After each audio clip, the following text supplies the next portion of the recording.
Hi, my name is Julie Chimes. I was a British businesswoman in 1986 doing all the things you're supposed to do to have a successful life.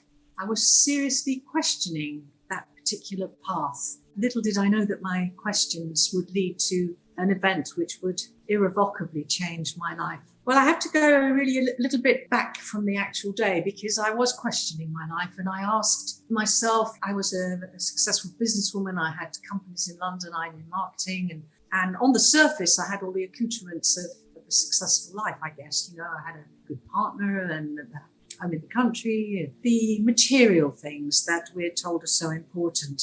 And yet I still felt an emptiness. It's just something wasn't right. I didn't feel I was being true to myself. And yet I really didn't know what that even meant. I felt something was missing. So I went away for a few days. I flew from London over to Europe and my mother was staying in southern Spain. And I thought I'd go and just take some time out and have a real think about maybe if there was something different I could do. My mother had a terrible relationship with a very controlling and difficult man, my stepfather, and they were actually at loggerheads. So it's probably the worst possible environment to have any peaceful contemplation. But during those few days, I had a series of very profound dreams and even a nightmare where I saw my partner in the cottage that we shared being attacked by a sort of mad woman and screaming that she'd got him and he was hers. And it was so intense, in fact, that I phoned him up from Spain and asked him, are you okay? And he was on a self-awareness course, one of these personal growth things that we deal in the 80s. And he was a doctor and he was trying to find out more about sort of alternative things for his patients and clients. And he thought this particular course sounded interesting. And he did say to me that there was someone on the course who was a little bit odd. Anyway, when I came back into England, I got to the airport and my mother, who was a very psychic person, and a mother always knows. And she said, I know something's wrong in your life. And I am going to do something which is ridiculous, but I beg you don't get on that plane. And I said, what do you mean? And she said, well, I just beg you, don't get on the plane. And I said, Mum, I've got to go back. I've got so much work and I can't afford not to go back and blah, blah, all the things you sort of say when you're a busy person. And she started to cry. And then because she's psychic, I said, look, if you think the plane's going to crash, just tell me. She said, no, it's not the plane. I can't explain. I have this terrible, heavy feeling inside my heart. She had a gold cross on the chain and she took it off and put it around my neck. And she said, wear this. And I said, Mum, it's not my thing. But she said, just wear it. Promise me. So I said, it makes you feel better. Okay, I'll put it on. And I sort of tucked it into my clothes. Got back into London and I was really troubled by my mum. Maybe she's just projecting her own unhappiness and heaviness of heart onto me. Anyway, when I got back, I got all sorts of business meetings the next day and I was all sort of gung-ho and ready to get back into my life. And I'd had some thoughts about maybe moving to Spain and doing something out there. And we received a phone call early in the morning, like about 5 o'clock in the morning. And back in England then, doctors were on call. They didn't have call centres or anything. The doctor himself had a rota and he would do maybe 3 or 4 nights a week and early mornings. And so police and emergency services, etc., would know who was the duty doctor, and if they had a problem, they knew who to phone. So these early morning phone calls nearly always were some sort of emergency. And it was calling from a railway station saying they had somebody they had to take off a London-bound train because this person was behaving in a very odd way, and they couldn't find out anything about her. She was refusing to give any information other than she gave the number of the doctor's surgery. So the police had phoned and got an answer phone message to say the duty doctor this morning is. The duty doctor then, well, actually it wasn't my partner that was the duty doctor that morning, it was another doctor. He'd received the call and he was a junior doctor and he didn't know how to handle it. So he then said, look, please put the call through to my senior partner and he'll know what to do. So the call came through to us and I could hear a one-sided conversation and saying, well, no, I don't recognise that name. I don't know who that person is. Quite confused. The thing is, I'm very, very busy this morning. So could you bring her to my practice, to the surgery building later on this morning. Could you take care of her till then? And the police seemed to agree with that, or whoever it was he was speaking to. And then, anyway, he went off to work, and I just sort of said, I've got a really horrible feeling. Will you be careful with this person? Because of that dream that I'd had, I felt he was in danger. And then maybe an hour later, just as I was ready to go out, I got a phone call from Tony, my partner, and he said, look, the woman has been brought very early to the surgery and she's rather restless and I can't see her yet. And she's asked, because she's actually one of the women on the course, and you met her in the open evening that they had very briefly, and she said, could she be with you? We had a waiting room in our house, which was sort of just a couple of doors down from the surgery, which was usually for private patients. And he said, well, it'd be more comfortable for her. Could she come to the house? It's shocking to say that in this day and age, but back then it was quite normal in a little English village. So I cancelled my appointments. And see, here's one of the big lessons in life. I cancelled everything to be there for this woman to come. And when she arrived, she was called by a receptionist, and I did recognise her, and I had a couple of rather strange encounters with her actually, and I felt quite wary of her coming into the house, but I let her in, and then I just felt, oh my goodness, who knows what people are going through in their lives. You know, the world can be a really difficult and horrible place. You know, I had a lot of mental illness in people in my family, and my brother's profoundly autistic, and so all that side of me came out, seeing somebody just shivering and cold and lonely and tearful. And so I brought her in and, you know, made her comfortable as I could and asked what she needed, and I sat with her, and she was just shaking and cold. And then I thought, well, I know my partner, I mean, he's going to be at least an hour, maybe more. What am I going to do with this lady? And then I got an idea. Maybe there's a bedroom on the first floor, a guest room. It's really warm and comfortable, and I feel, you know, she told me she hadn't slept for 3 nights. And I said, would you like to just go there and just be in a private bedroom and we could be comfortable and warm, and then, you know, the doctor can see you and you can talk to him. And she said, I would love that. And I said, look, I'll make you a drink. I just have to go and make one phone call. And the cottage that we lived in actually had 3 floors. So I went up into the top floor attic, which was my office. And I ran up there and I just made a quick phone call to the surgery to see how long Tony would be. And as I came back down the first set of stairs, I heard a drawer rattling. And I thought, good, because I said to her, make yourself at home. If you want to drink now, because she'd refused to drink when she first came in, please, there's the tea, there's the coffee, everything's ready. Please help yourself. So I felt, she's helping herself to a drink. That's nice. Anyway, as I came down the next flight of stairs, I just heard this blood-curdling scream of rage, and the woman was running up the stairs to meet me, and what she'd actually got out of the drawer was a great big carving knife, and she just plunged it straight into my chest. And the woman that I let in had sort of gone, and there was this burden really just saying, I want you to die, I'm going to kill you, I have to save the world, and the only way to save the world is by killing you, and you will die. And I mean, fulminating rage. I'm not going to scream into your nice video, but it was, you know, the sort of rage of madness and the strength of madness and the pain in, you know, the shock. First of all, that anyone could do that to another human being, let alone me. And then with such a horrendous instrument and feeling trapped on this tiny little staircase, you know, the mind goes into this incredible, my mind went into this amazing sort of overdrive. And I looked at her and I just don't know what I'm going to do. You know, that much utterly helpless. I thought, I'm going to die on this staircase. Then I felt myself just flying out of this body, just like with a great whoosh of the speed of a rocket.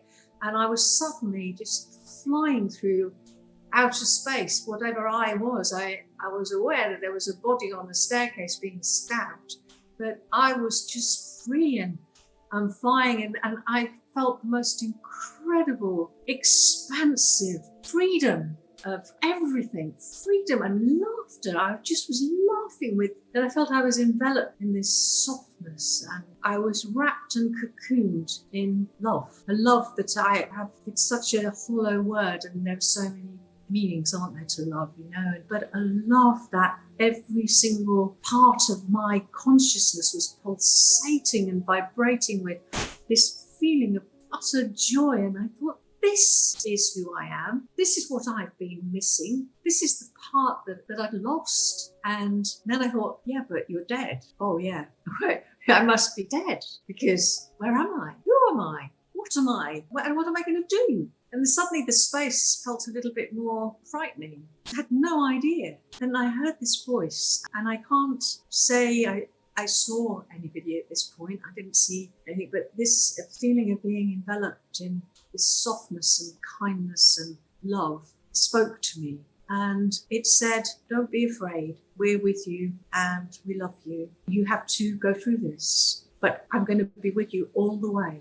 And then the next thing I knew, I was back in my body, looking through my eyes, and I was actually holding on to this knife that was sort of trying to do the utmost damage. And I just felt my strength sort of just like collapsing. And then I heard this voice then again, but funnily enough, when I was back in my body, I heard it inside me saying, you have to use the attacker's strength against you. And suddenly I kind of knew what to do. And I actually let her go, and I moved out of the way, and she was lunging so hard, the knife just went into the staircase, and I just fell onto my bum and just slid because I'd got no physical strength, and slumped down into the floor in the kitchen. And then I heard this voice say, get up, you've got to get up, get up. And I was sort of trying to hold on to the sides of the walls, and it felt like I was having to climb up, Mount Everest. Anyway, I did get up, and then the next thing I know is this woman was back attacking me. I just managed to, again,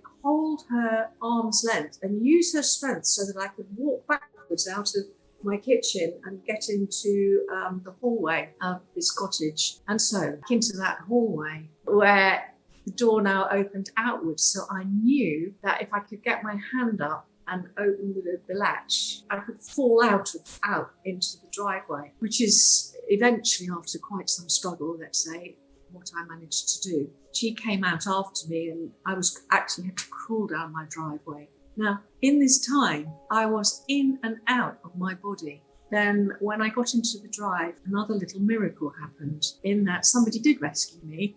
A builder was on his way to work, and he got right past where my driveway was, and he was on a high-sided railway bridge, and he thought he heard a scream or a shout, and he stopped, and then he heard nothing. But in the moment he stopped, he realised he'd left his jacket back on the building site, which had his wallet in, so he couldn't buy his lunch, so he had to turn back.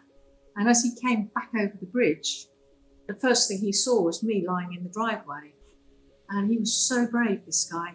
Because I'd say, like everyone else, I have to tell you, was just running away, and the cars were driving around me, and people were gathering and saying things like, well, should we call an ambulance? Well, no, they're on strike today.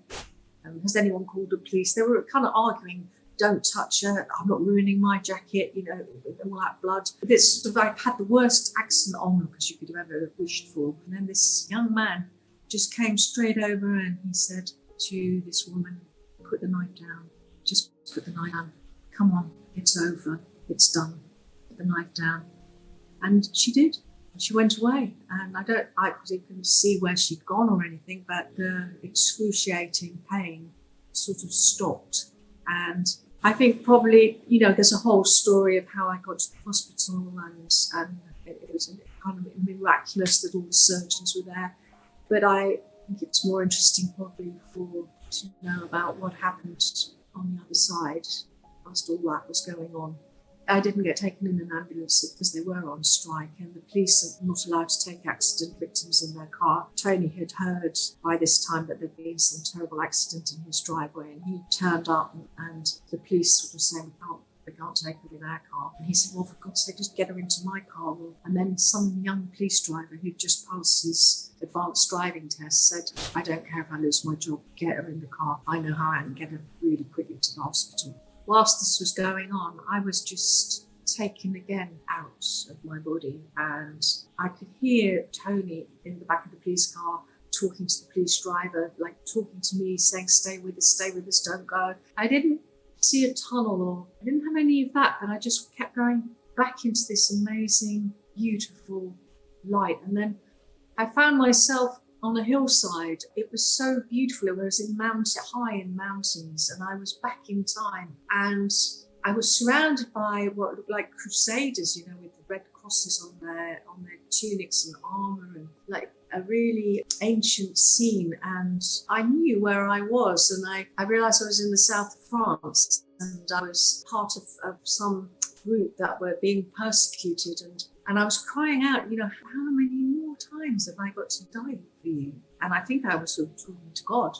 And I said, I don't want to die this way anymore. I want to live for you. I want to be alive for you. I want to laugh for you. I want to feel everything as part of you. And I was having this sort of dialogue with God as I was being murdered on this hillside. And I could smell the air, the mountain air, and the greenery and the leaves, and all the wonderful sort of foliage beneath my feet. And I could feel the pain of that life. And I could have the memory of faces that I knew and people there that I loved. And I saw this great interconnectedness of events. Maybe you've murdered me and I've murdered you, and we've all danced this dance of consciousness in every role there is. And how can you ever be angry with anybody, actually? And just like a media room, I guess you call it in today's term, it's hundreds upon hundreds upon hundreds of screens. Then I realized that on every one of them was some scene from not just the life, but lifetimes, people, places, deserts, mysteries, anger, sadness, loneliness, all these things. And the minute I kind of saw a screen that I was a bit intrigued by, I was in it, and I was in the scene for real. It was surreal and amazing and so powerful, my God, and so mind-blowing to think when people sort of bandy around that, words like, well, it's karma, I think, do you understand the complexity of it? It's so vast.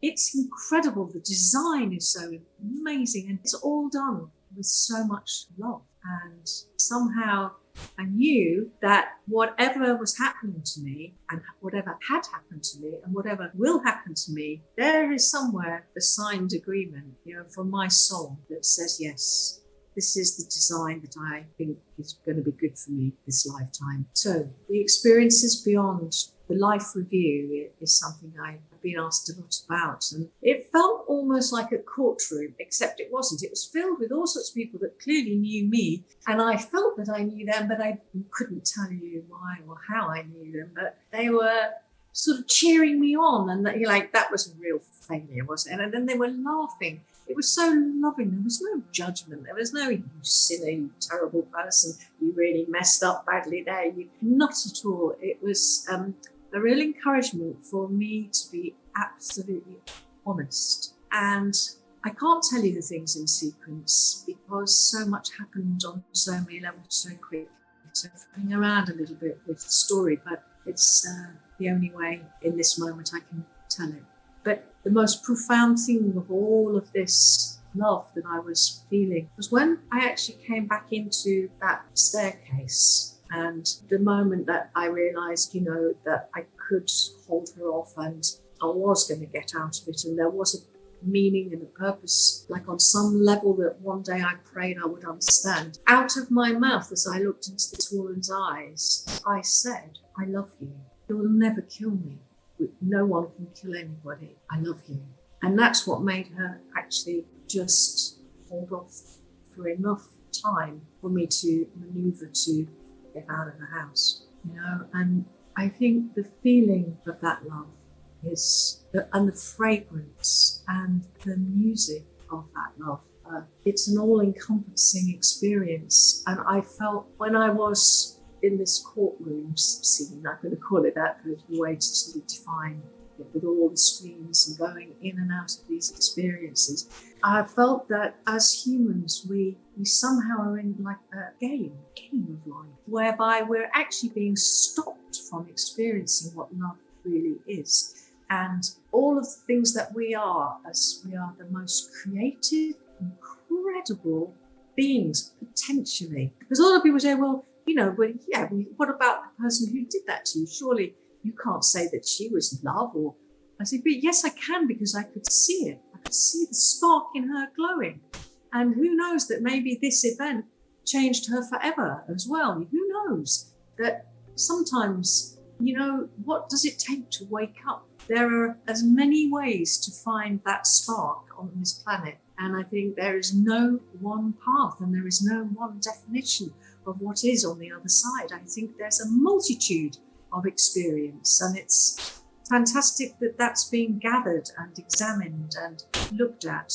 And there's no one right way or wrong way. From what I could get from my own experiences, there's millions of ways to find this love and to find your own ignorance.